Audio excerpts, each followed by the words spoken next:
नमस्कार दोस्तों, मैं अंकुर उपाध्याय स्वागत करता हूं आप सभी का आपके अपने YouTube channel share market analysis में। जैसा कि आप सभी को क्लियरली दिख रहा है कि सारे के सारे कमोडिटी प्राइसेस ऊपर जा रहे हैं, मेटल से लेकर गोल्ड तक।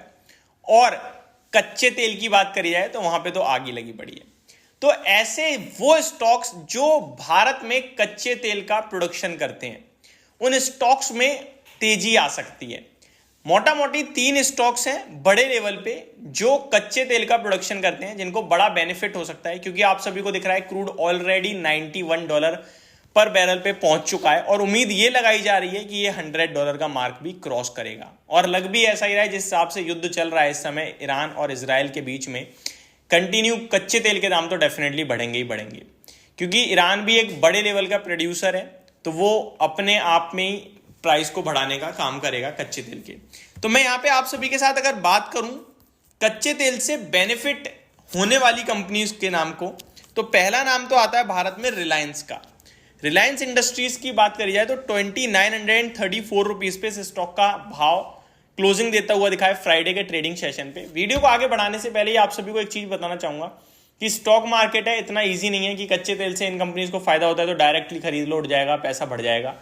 ऐसा नहीं है, क्योंकि यहाँ पे प्रॉब्लम्स भी साथ के साथ आती हैं। फॉर एग्जांपल, कच्चे तेल के दाम बढ़े हैं, इन कंपनी को मुनाफा होगा, सरकार हर 15 दिन में विंडफॉल गेन टैक्स को रिव्यू करेगी और वो बढ़ा देगी। फॉर एग्जांपल, थोड़े दिन समय पहले आपका 6,000 रुपये टन था, अभी हो गया 9,200, तो बढ़ा दिया जैसे ही कच्चे तेल के दाम बढ़े। अब दोबारा रिव्यू होगा, ये हो सकता है दोबारा बढ़ जाए, तो यहां से इनको दिक्कत दे दी जाती है डायरेक्टली। तो ये सारी चीजें भी आपको पता होना बहुत जरूरी है, ठीक है। अब बढ़ते हैं आगे दोबारा से।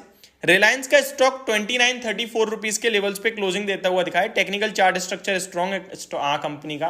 वन साइडेड रैली के बाद साइडवे हो गया है, कंसोलिडेशन दिखा रहा है। 3000 के ऊपर टिकेगा, रुकेगा, थमेगा तो फिर बड़ी तेजी इसमें ट्रिगर करेगी, जो कि स्टॉक के प्राइस को ऊपर की तरफ मोर देन 3000 का प्राइस दिखाने में मदद करेगी। अब एक और चीज आपको पता होनी चाहिए, जो इस समय जियोपॉलिटिकल टेंशन बनी हुई है उसकी वजह से अगर भारतीय बाजार गिरते हैं, बेशक कच्चा तेल का दाम ऊपर जाता है, तो जब भारतीय बाजार गिरेंगे तो फिर रिलायंस हो या फिर कोई भी कंपनी हो, वो भी हल्का फुल्का प्रेशर फील करेगी। लेकिन एट द एंड ये रिकवरी में रिकवर ज्यादा करेंगे और इनके नंबर्स पे आपको बड़ा बेनिफिट आते हुए दिखेगा, ये क्लियर है। तो स्टॉक के प्राइसेस को ज्यादा नोटिस मत कीजिएगा। नोटिस करना है तो ये करना कि कंपनी के प्रॉफिट पे कैसा इंपैक्ट आ रहा है, क्योंकि अगर प्रॉफिट बढ़ रहा है तो आज नहीं तो कल शेयर का प्राइस डेफिनेटली बढ़ेगा। तो ये केवल और केवल जानकारी पर्पज से आपके लिए मैं डिस्कस कर रहा हूं। तो रिलायंस का शेयर 2934 रुपए पे है। कंसोलिडेशन का बॉटम है 2850 रुपीज का। ऊपर में अगर ये स्टॉक 3000 का लेवल ब्रेक करता है और टिक के सस्टेन करता है तो मेरे को लगता है 3200 रुपए तक का भाव दिखा सकता है ये स्टॉक, जहां पे आप नजर बना सकते हैं। अगर ये स्टॉक नीचे जाता है तो आपका स्टॉप लॉस होना चाहिए 2800 का। अगर उसके नीचे निकलता है तो फिर आप इस स्टॉक को थैंक यू सो मच कर दीजिए।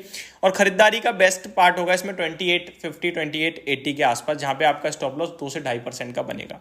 दूसरे स्टॉक की तरफ आगे बढ़े तो ONGC oil and natural gas की बात करी जाए तो ये भी काफी बड़े लेवल पे प्रोड्यूशन माना जाता है। इसका टेक्निकल चार्ट पैटर्न भी बहुत स्ट्रांग है। अक्टूबर से वन साइडेड भागा स्टॉक, लगभग फरवरी में स्टॉक ने अपने 278-290 रुपए के हाई दिखाए हैं, फिर वहां से एक करेक्शन आई है और अभी तक कंसोलिडेशन में चल रहा है। टेक्निकल चार्ट पैटर्न ऐसा सजेस्ट कर रहा है कि दोबारा से फ्रेश हाई लगाएगा, लेकिन उस बीच में मार्केट की प्रॉब्लम और बहुत सारी टेंशनों के बीच में अगर ये स्टॉक नीचे आपके लिए अराउंड 247 के आसपास आता है तो वो लेवल बनेगा बढ़िया खरीदारी का, जहां पे आप स्टॉप लॉस लगाएंगे 235 से 230 रुपए का, और टारगेट आपके लिए दोबारा से 270-280 रुपए के बनने चाहिए। तो ओएनजीसी के स्टॉक को भी आप रडार पे रखिए। कंपनी बहुत ही दमदार है, सरकारी कंपनी है और सरकारी कंपनियों में तेजी चल रही है। नेक्स्ट स्टॉक है ओआईएल। पर्सनली इसका चार्ट सबसे ज्यादा स्ट्रॉन्ग है और सबसे ज्यादा वॉलेटाइल भी यही स्टॉक रहा है बीते कुछ समय में। एक बड़ी तेजी के बाद अभी यहां पे आके कंसोलिडेट करने लगा है। जैसे ही शेयर ऊपर चलता है कोई ना कोई खराब खबर आ जाती है, कंपनी के लिए नहीं मार्केट के लिहाज से टूट जाता है, और फिर बाजार जैसे ही न्यूट्रल होता है फिर फ्रेश लाइफ हाई लगा देता है। स्टॉक अभी रिसेंटली आपके लिए गिरा था 540 रुपए तक और अभी दोबारा से ऊपर स्टॉक ने 670 रुपए करीब के हाई लगाए हैं।